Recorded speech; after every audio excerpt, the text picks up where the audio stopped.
সামনে আসছে 14ই ফেব্রুয়ারি। কি ফেব্রুয়ারি? আচ্ছা 14ই ফেব্রুয়ারি কি দিন? কোন দিন? জি, আরে বল রে ভাই। Valentine day. আচ্ছা বাংলাতে কি বলে? ভালোবাসা দিবস।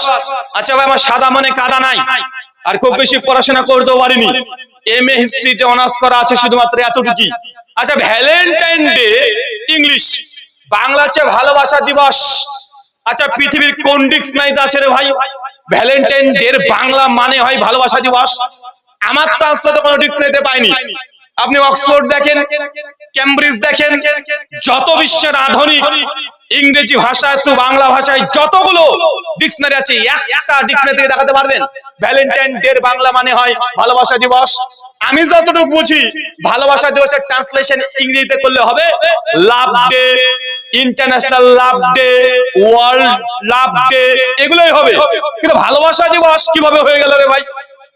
কিভাবে হলো এটা ভালোবাসা দিবস? আরে ভালোবাসা দিবস না রে ভাই, আমাদের মুসলমান তরুণরা আজকে ভালোবাসা দিবস পালন করছে। 14ই ফেব্রুয়ারি গার্লফ্রেন্ডকে গিয়ে প্রপোজ করছে, ও মনে করছে ভালোবাসা দিবস। আরে এটা খ্রিস্টানদের অনুষ্ঠান, আর ধর্মীয় অনুষ্ঠান।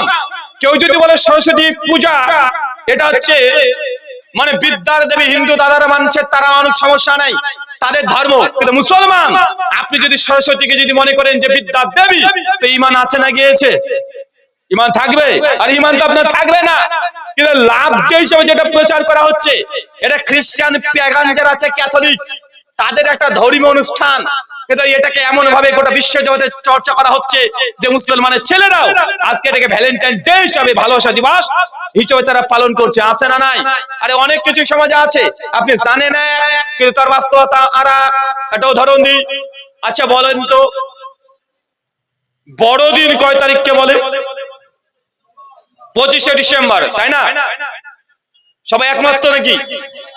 দেখেন ধর্মের মধ্যে অধর্ম ঢুকে কিভাবে।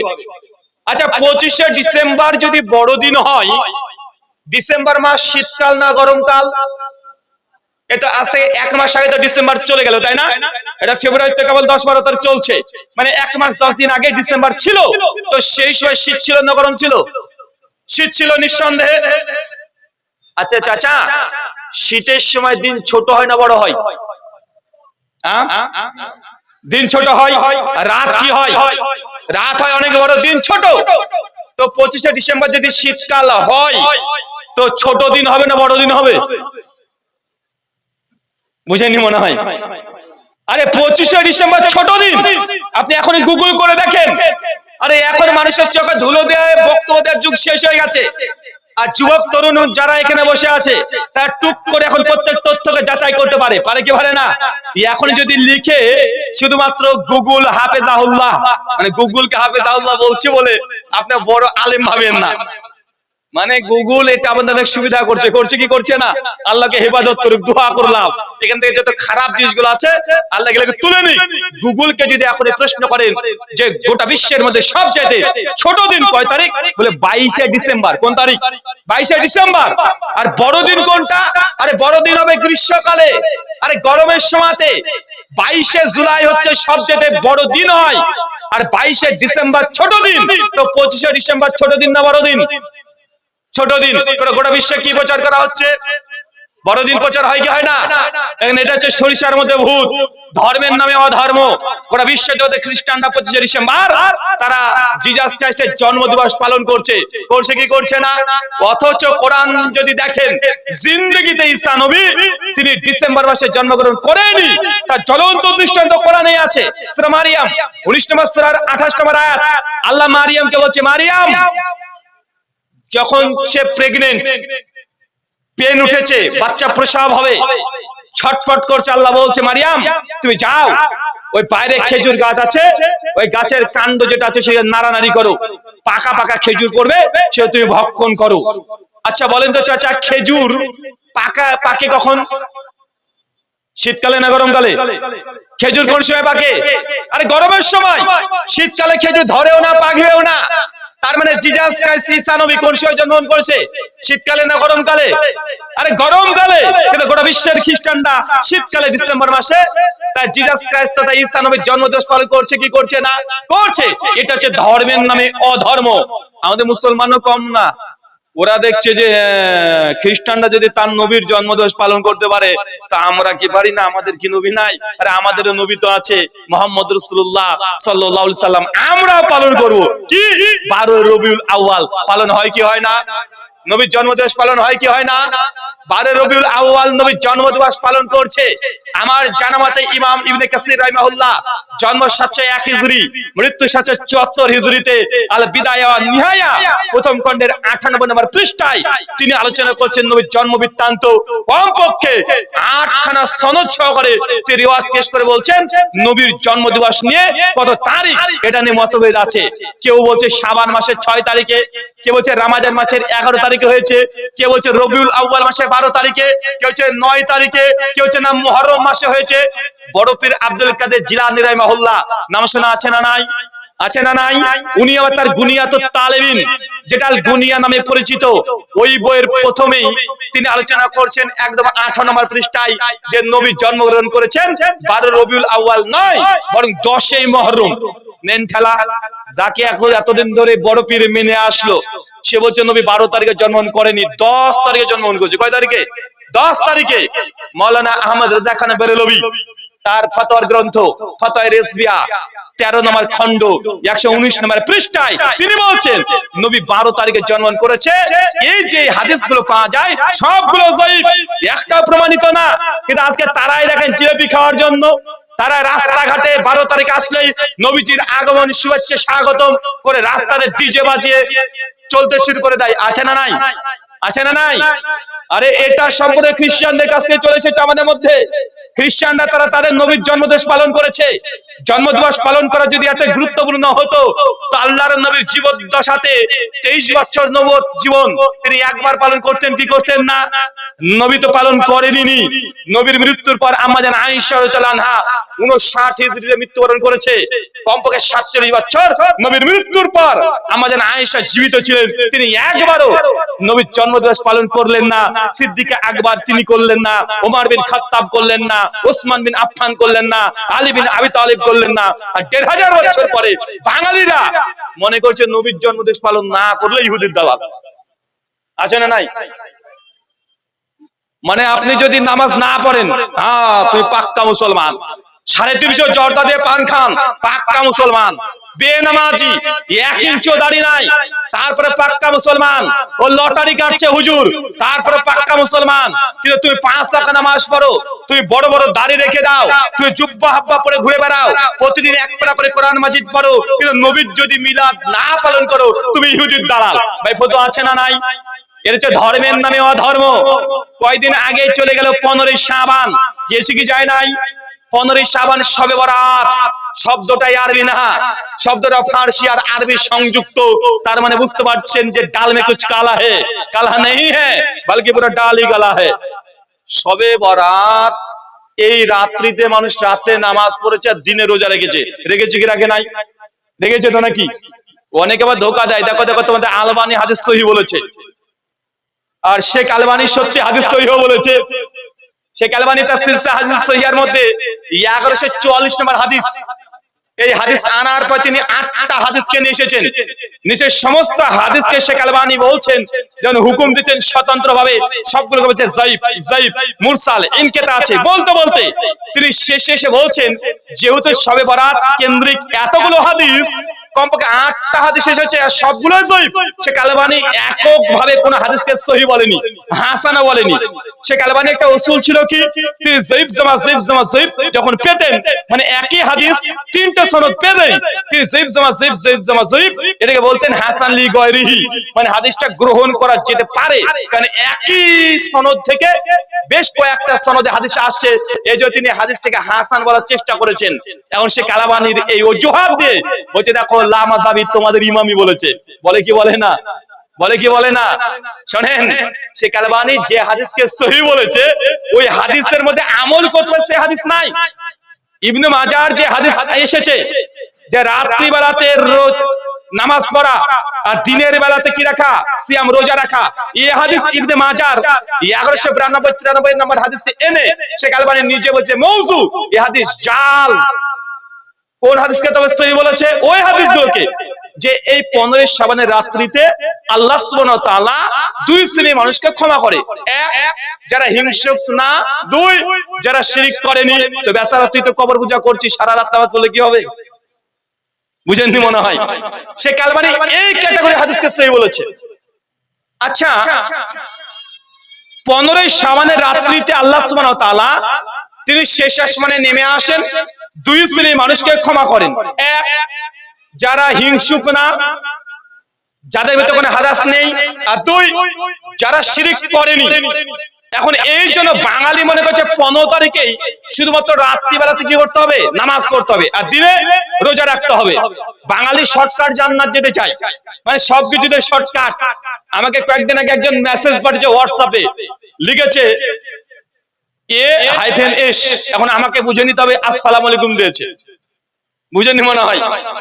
মানে সালামটা এখন শর্টকাট, মানে হাইফেন দিয়ে এস পাঠিয়ে দিয়েছে, মানে আমাকে বুঝতে হবে যে উনি ওকে সালাম দিয়েছে, আমাকে এখন উত্তর দিতে হবে ডাব্লু, তারপরে ও দিয়ে ছেড়ে দিতে হবে। মানে আজিব মানে বাঙালি আমরা। শোনেন, 15 শাবানের রাত্রিতে যে আল্লাহ শুধু শেষ আসমানে নেমে আসে তা না। আল্লাহ সুবহানাহু ওয়া তাআলা সহিহুল বুখারী 1137 নম্বর হাদিস, তিনি প্রত্যেক রাত্রিতেই তিনি শেষ আসমানে নেমে আসেন আর আল্লাহ বলতে থাকেন, কে আছে বান্দা যারা আমার কাছে ক্ষমা চাইবে আমি তাদেরকে ক্ষমা করব। তো আল্লাহ তো প্রত্যেক রাতেই আসে 365 দিন, তোমার 15 শাবান স্পেশাল কি হলো? কথা মনে বুঝেননি। যেই জন্য এই কিছু মানুষ রাত জাগছে কষ্ট করে, রাত তো জাগে না, রাস্তা রাস্তা ঘুরে বেড়ায়, ওই ছেলেগুলো ঘুরে বেড়ায়, মেয়েগুলো ঘুরে বেড়ায়, আর মসজিদে খিচুড়ি রান্না চলছে।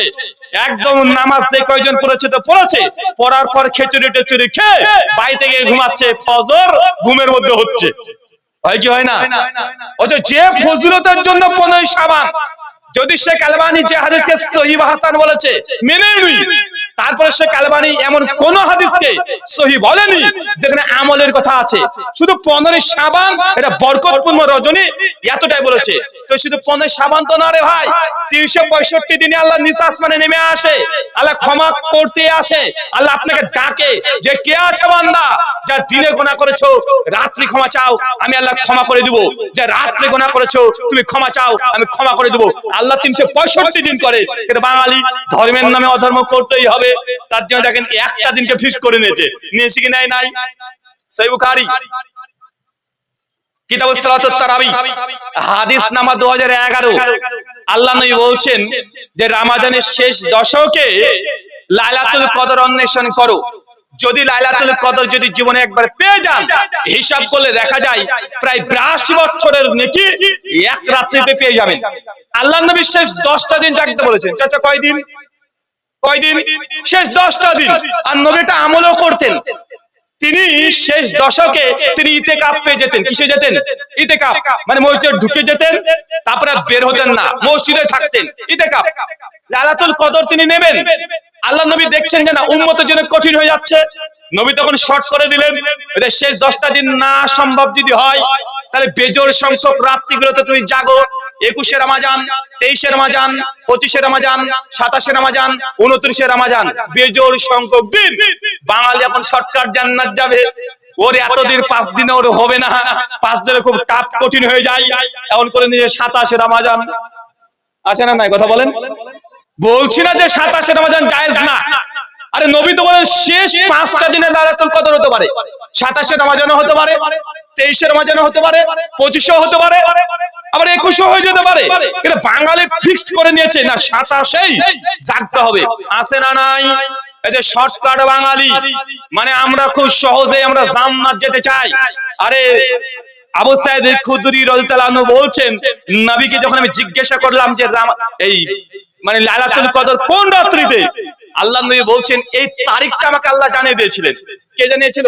আল্লাহ নবীকে জানিয়ে দিয়েছিলেন কয় তারিখে 27, কয় তারিখে লাইলাতুল কদর হবে। নবী বলছেন আমি স্বপ্নতে দেখলাম, আল্লাহ আমাকে জানিয়ে দিয়েছে, কিন্তু আমি ভুলে গেলাম। আগে ভুলে দেওয়া হয়েছে, কারণ নবী এই আশঙ্কাই করছিল যদি ডেটটা বলে দেয় বান্দা ওই তারিখে ইবাদত করবে, বাকি দিন ঘুমিয়ে কাটিয়ে দিবে। কিন্তু নবী যেই ভয়টা করলেন উম্মত সেটা করে বসলো। নবী যেই জন্য তারিখ বললেন না, কারণ যদি বলে দেয় 23 রমজান লাইলাতুল কদর হবে, তা আমরা শেষ 10 দিন আর জাগবো না, আমরা অলস। এই যে নবী ডেটটা আমাদেরকে জানালেন না, তাকেও জানানো হয়েছে, আল্লাহ ভুলিয়েও দিয়েছে যারা উম্মত অলসতা না করে। আরে 82 বছরের নেকি নেবেন, এই শেষ 10টা দিন আপনি জাগতে পারবেন না। কিন্তু যেই কারণ নবী জানাননি উম্মত সেটাকে আঁকড়ে ধরেছে, আছে না নাই? চাচা, সমাজে এমন শত শত মাসালা আছে যেটা কোরআন হাদিসে আছে এক, আমরা বুঝি আর করি আর দেখবেন। চলেন আরেকটা আপনাকে উদাহরণ দিই। আচ্ছা বলেন তো, আশরাফুল মাখলুকাত এই শব্দ পরিচিত? আশরাফুল মাখলুকাত, আচ্ছা বলেন তো আশরাফুল মাখলুকাত কে? জোরে বলেন। মানুষ। সবাই একমত তো? আচ্ছা, মানুষ যদি আশরাফুল মাখলুকাত হয়, বলেন ফেরাউন এই মালটাকে বলেন আশরাফুল মাখলুকাত? আবু জাহেল বলেন, আবু লাহাব বলেন, উতবা সাইবা, আমাদের চাওয়ালা বলেন এই মালটাকে 56 ইঞ্চি বলেন, বলেন এটা আশরাফুল মাখলুকাত। দেন ফতোয়া, ঢালাও ভাবে বলে দিলাম, সবাই বলছি 99% মানুষ যে আশরাফুল মাখলুকাত হচ্ছে মানুষ। অচি ইমাম ইবনে কাইয়িম আল-জাওজাই আল মুতাফাস 751 হিজরি, তার বিখ্যাত গ্রন্থ আছে আল ইলামুল মুওয়াক্কিন ফি রাব্বিল আলামিন, দ্বিতীয় খণ্ডের 266 নম্বর পৃষ্ঠা। তার আরেকটা বই আছে মানারুল মুনিফ, 58 নম্বর পৃষ্ঠায় তিনি আলোচনা করতে গিয়ে বলছেন মানুষ যে সব আশরাফুল মাখলুকাত, এই কথা সত্য নয়, এই আকীদাও সঠিক নয়। মানুষের মধ্যে আশরাফুল মাখলুকাত আছে, মানুষের মধ্যে যারা ঈমানদার, যারা মুমিন, তারা হচ্ছে আশরাফুল মাখলুকাত। আর যারা ঈমান নাই, বেঈমান, যারা সবসময় আল্লাহর বিরুদ্ধে কথা বলে, যারা অ্যাথিস্ট নাস্তিক, যারা ইসলামের বিরুদ্ধে আচরণ করে, আল্লাহ কোরআনে জানিয়ে দিয়েছেন শাররুল বারিয়া, এরা সৃষ্টির নিকৃষ্ট। কথাকে বা বুঝতে পারলেন? আচ্ছা বলতে আশরাফুল মাখলুকাত কে? এবার কে? আরে মানুষের মধ্যে যারা মুমিন, যারা ঈমানদার, যাদের ঈমান আছে, তারাই আশরাফুল মাখলুকাত। আর মানুষের মধ্যে যারা বেঈমান, ফেরাউন কোয়ালিটি, আবু জাহেল, আবু লাহাব, চাওয়ালা কোয়ালিটি, এরা হচ্ছে শাররুল বারিয়া, এরা সৃষ্টি নিকৃষ্ট। ঢালাও ভাবে আমরা সবাইকে আশরাফুল মাখলুকাত বলছি কি বলছি না? অনেক কিছুই আছে। আচ্ছা আরেকটা প্রশ্ন করি, চাচা আপনাদের এলাকাতে মাঠ ক্ষেত খামার আছে, আছে না? গরুটাকে যখন বেঁধে আসেন, একটা সাপ এসে দুধ খেয়ে পালিয়ে যায়, সাপটার নাম কি? জোরে বলেন। ডারহাস। নামও সে খামনামি নাম, নামের মধ্যে একটা ভাব আছে, ডারহাস। আচ্ছা বলেন তো চাচা, সাপ আপনার গরু দুধ খেয়ে পালিয়ে যায়, যারা মাধ্যমিক ম্যাট্রিক পরীক্ষা দিয়েছেন, এখনো রানিং অবস্থায় আছেন, তাদেরকে প্রশ্ন, ভাইজান বলতে সাপ কি দুধ খেতে পারে? ও যে দুধ খাওয়িয়ে দেন, ও বেচারা 7-8 ঘন্টা পর চিটপটাং মরে পড়ে থাকবে। কেন? কারণ দুধকে খাওয়ার পর তো হজম করতে হবে, হজম করার জন্য শরীরে এনজাইম দরকার। সাপের শরীরে দুধকে হজম করার জন্য এনজাইম নাই। আরে সাপ তা খায় পোকামাকড়, ব্যাং, ও মাংসাশী প্রাণী, ও দুধ খেতে পারে না, ও মাংসাশী প্রাণী। আমাদের হিন্দু ভাইরা বললেই হয় সাপ এখন মুসলমান, কেন মাংস খায়? আবার বিপদ। আরে সাপ ও জিন্দেগিতে দুধ খেতে পারবে না, জোর করে দিলেও ও খেয়ে আর বেঁচে থাকতে পারবে না, মরে যাবে। আচ্ছা একটা বাঘকে যদি আপনি সবজি খাওয়াই দেন রান্না করে, কি করবে? ও বেচারা 2-1 ঘন্টা পর পেট ফুলে ও পাগলা কুত্তার মতো ঘুরে বেড়াবে, মনে হবে না বাঘ, মনে হবে যে আপনার বাড়ি বিড়াল, মনে হবে কি হবে না? আচ্ছা একটা গরু বা ছাগলকে যদি মাংস খাইয়ে দেন, হজম করতে পারবে না?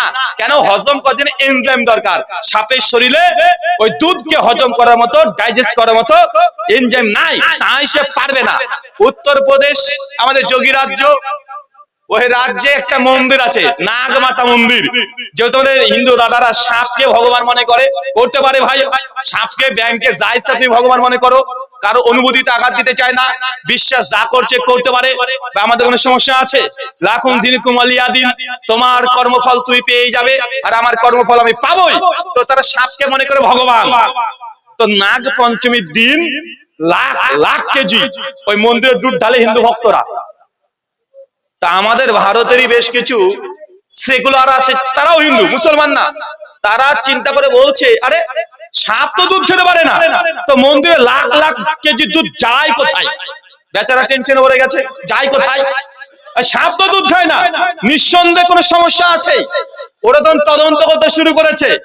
আর মন্দিরের যারা কর্তৃপক্ষ আছে তারা তদন্ত করতে দেবে না। যখন সরকারি পারমিশন নিয়ে তদন্ত করছে তখন দেখছে যে শিবলিঙ্গের তল দিয়ে যেখানে জনগণ দুধ ঢালছে তার নিচে একটা পাইপ সেট করা আছে। কি আছে? পাইপ। ওই পাইপ মন্দিরের পেছনে চলে গেছে, যে ওখানে ড্রাম লোড হচ্ছে। বড় বড় দুধ যখন হয়ে যাচ্ছে ড্রাম, তখন ট্রাক গাড়িতে তুলে দিচ্ছে।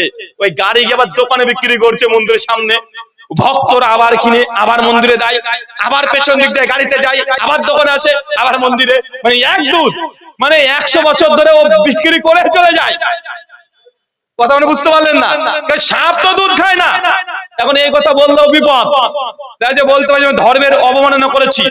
আচ্ছা, আমি আগে বলেছি এখন যুগ হচ্ছে টেকনোলজি, তাৎক্ষণিক এখন তথ্য যাচাই করা যায়, যায় কি যায় না? গুগল তো ওল্ড ভার্সন হয়ে গেছে, এখন এআই এর যুগ, আর্টিফিশিয়াল ইন্টেলিজেন্স, চ্যাট জিপিটি, হাফেজাউল্লাহ আছে না নাই? আছে না? গ্রক, ডিপসিক আছে না নাই? তথ্য যাচাই করা যায় কি যায় না? আচ্ছা, এর জন্য আমরা একটু চ্যাট জিপিটির সহযোগিতা নিই, দেখি সে কি বলে, সাপ কি দুধ খায় কি খায় না। চলে চ্যাট জিপিটি, সাপ কি দুধ খেতে পারে? শার্কের দুধ খাওয়ার বিষয়টা আসলে একটু মজার ব্যাপার। শার্কেরা মূলত মাংসাশী, অর্থাৎ তারা অন্য মাছ বা সামুদ্রিক জীব খেয়ে বাঁচে এবং তাদের দুধ দেওয়ার কোনো ধারণা নেই। তাই এই প্রশ্নের উত্তর হবে না, শার্ক দুধ খায় না। দেখেন, এখন এই চ্যাট জিপিটি যদি বলে যে মুসলমান হয়ে গেছে, তা তো মহা মুসিবত রে ভাই। সাপ দুধ খায় না, কিন্তু ভারতবর্ষের কত সাপ মন্দির আছে, মনসা আছে, তার কাছে গিয়ে দুধ ঢেলে দেয়, দেয় কি দেয় না? চাষাও টেনশনে পড়ে গেছে, তাহলে আমার গরু দুধ খায় কে? কারণ সিনেমাতে আপনি বেদের বেশ জ্যোৎস্না সিনেমা দেখার মানুষ, ওই বেদের বেশ জ্যোৎস্না আর বেহুলা লক্ষিন্দারে দেখেছেন যে সাপে যদি কামড়ে দেয়, ঘটিতে করে দুধ দেয়, সাপে সে ক্যালবাল করে সে খেয়ে দিয়ে চলে যায়, আবার দুধ তুলেও নেয়। চাষা, সিনেমাতে অনেক কিছুই দেখা যায়। আচ্ছা, গ্রাম বাংলাতে দেখবেন এখনো কিছু মানুষ আছে ঘর থেকে সাপ বের করে, ওদের নাম কি? সাপুরে। সাপুরে এসে কি করে দেখবেন, সাপুরে এসে ও একটা বিন বাজায়, মানে একটা আশ্চর্য ধরনের বিন, মানে বাঁশি বাঁশি বাজাবে, আর উনি সাপ আস্তে আস্তে বাইরে চলে আসে। চাচা, সাপের কানই নাই, ও শুনতেই পায় না, আরে শ্রবণ শক্তি নাই। তা আপনি টেনশনে পড়ে গেলেন, তাহলে সাপ ফনা তুলে কেন বারবার বারবার ছবল মানে কেন? চাচা, ও যিনি বিন বাজাচ্ছেন সাপের কাছে, ওই বারবার একে নাচায়, আর সাপ দেখে মনে করছে যে তাকে অ্যাটাক করবে, মানে তাকে মারবে। সাপ তখন সেলফ ডিফেন্সের জন্য, মানে আত্মরক্ষার জন্য ও বারবার ওই ছবল মারতে শুরু করে দেয়। সাপের কান নাই, ও দেখতেই পায় না। কত কি আছে আপনি জানেন? মানে আপনি জানেন কিন্তু বাস্তবতা সম্পূর্ণ উল্টো। অসংখ্য মাসালা উদাহরণ আপনাকে দেওয়া যায়। এই জন্য আমি একটা বারবার কথা বলি, না জানার চাইতে ভুল জানা বেশি ক্ষতি। কি বললাম কথা বলেন? যে জানে না এ যতটুকু ক্ষতিকর, কিন্তু যে জানে তবে ভুল জানে, এর তার চাইতে ডবল বেশি ক্ষতিকর। যে জানে না তাকে জানানো সম্ভব, আর যে জানে কিন্তু ভুল জানে তাকে মানানো এটা খুব টাফ, কঠিন, সম্ভবই নয়। চলে একটা উদাহরণ দিয়ে বুঝতে পারবেন। আচ্ছা চাচা, আপনাকে কষ্ট দিতে চায় না, অনেকে 60-70 বছরের চাচারা আছেন, এখন আছে তো, দেখবেন তারা 50 বছর ধরে মসজিদে নামাজ পড়ছে, আর নামাজ পড়ছে, নামাজে সূরাতুল ফাতিহা লাগে, সূরা ফাতিহা মুখস্থ আছে, কিন্তু চাচা আরবি দেখে দেখে পড়তে পারে না। আমি বলছি না, অপমান করছি না, আপনি পড়তে পারেন না। কিভাবে শিখেছেন?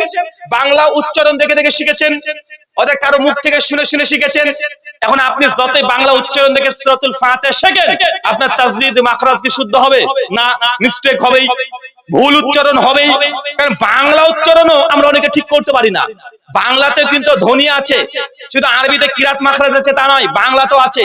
ওয়া কিভাবে উচ্চারণ হবে, আ এর উচ্চারণ স্থল কোথা থেকে আসবে, ব কিভাবে আসবে, দন্ত ন কিভাবে নাক থেকে বের হবে, বাংলাতে ধ্বনিগুলো আছে। আমরা মনে করি শুধু আরবিতে আছে, না, পৃথিবীর সব ভাষাতে এই তাসবিদ, এই মাখরাজ নিজ নিজ ভাষায় আছে।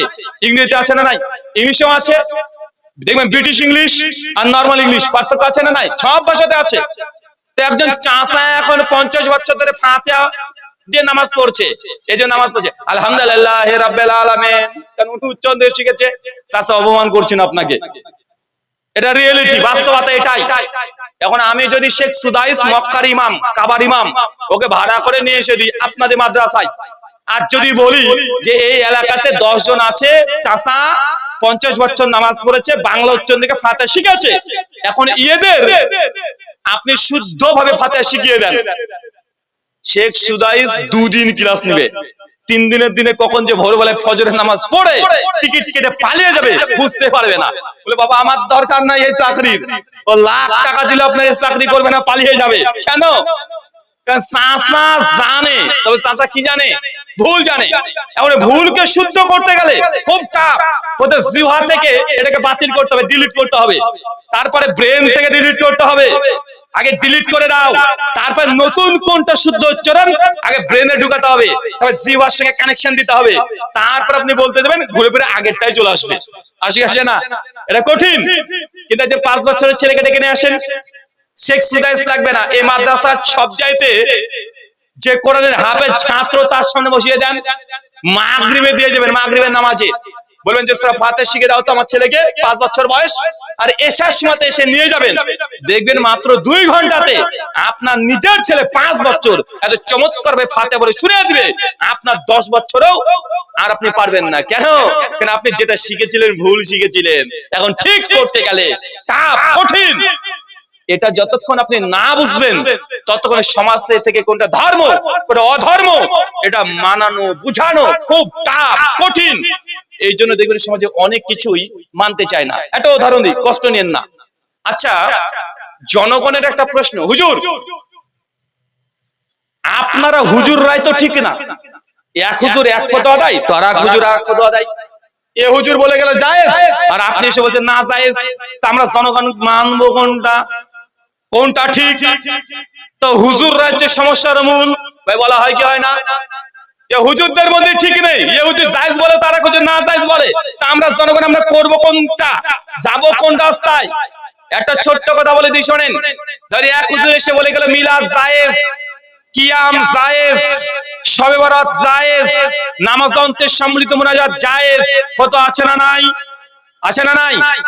আরেক দল হুজুর তারা বলছে না এগুলো সব বেদাত, মিলাদ বেদাত, কিয়াম বেদাত, শবে বরাত বেদাত, মুনাজাত বেদাত, এই ফতোয়া সমাজে আছে না নাই? আচ্ছা, জনগণ বাহ্যিক দিক থেকে দেখছেন যারা মিলাদকে জায়েজ বলছে তাদের মধ্যে বড় বড় আলেম আছে, 22 হাত 24 হাত পাগড়ি পরে, জুব্বা আছে 3.5 হাত, জিব্বা আছে 1.5 হাত, ফতোয়া দিচ্ছে 6 হাত, আছে না নাই? তো ওই দলেও তো বড় বড় আলেম, আরে ওরাও 20 বছর মাদ্রাসায় পড়েছে, 30 বছর ধরে বুখারী দাস দিচ্ছে, ওদেরও আরবি ভাষা অনর্গল কথা বলতে পারে, ওরা নাহু সরফের পণ্ডিত, ওরা বই রচনা করছে। তো যারা জায়েজের পক্ষে তারাও আলেম, আবার যারা বলছে বেদাত এরাও মক্কা মদিনা থেকে পড়ে চলে এসেছে, এদের 22 হাত 24 হাত পাগড়ি, এদের জুব্বাতে কম না, এদের মাদানী টাইটেল মাক্কি টাইটেল আছে, আছে না নাই? এখন জনগণ আপনি কোনটা করবেন বলেন তো চাচা? আপনি মনে করছেন যে না এই 2 হুজুরকে গাছে বাদ বেধরক পেটা সব ঠিক হয়ে যাবে, তাই না চাচা? চাচার সমাধান নয়, আমার সহজ সমাধান আপনাকে বলি। দেখেন তো যদি মনে হয় যে না এটা বাস্তব রিয়েলিটির সঙ্গে যাই, আপনি গ্রহণ করতে পারেন। আচ্ছা ধরে নেন কোন হুজুর যে ঠিক বলছে আমরা জনগণ বুঝতে পারছি না। কেন? যেহেতু আমি কোরআন পড়তে পারি না, আরবি হাদিস পড়তে পারি না, অত আমার জ্ঞান নেই, স্টাডি নেই, এই জন্য কারা যে ঠিক এটা আপনি বুঝতে পারছেন না। কিন্তু দুটো ফতোয়া সামনে আছে। এখন দেখা যাচ্ছে কিয়ামতের মাঠে যখন বিচার কার্য হচ্ছে, যারা মিলাদের পক্ষে ফতোয়া দিয়েছে আল্লাহর দরবারে তাদের ফতোয়াই ঠিক। তাহলে কি হলো ফলাফল? তো যারা এতদিন ধরে মিলাদ করেছে তারা নেকি পেয়েছে, লাখ লাখ নেকি অর্জন করেছে, আর যারা মিলাদ কিয়াম করেনি তারা কি পেয়েছে? তা নেকি পায়নি। তাই তো?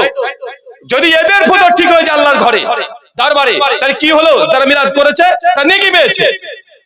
কিন্তু যদি এই দলের হুজুরদের ফতোয়া আল্লাহর দরবারে ঠিক হয়ে যায় বেদাত, আর বেদাত করলে কি হবে? কুল্লু বিদআতুন দালালা, প্রত্যেক বেদাত হচ্ছে ভ্রষ্টতা, ওয়া রাহুন নাসু হাসানা, যদিও মানুষ সকলে মিলে তাকে উত্তম বেদাত বলে, হাসানা বলে। ইবনে ওমর থেকে সহিহ সনদে শেখ আলবানী রাহিমাহুল্লাহ তাফসীর হাদিস সহিহার মধ্যে হাদিস নাম্বার 7322 তিনি আলোচনা করছেন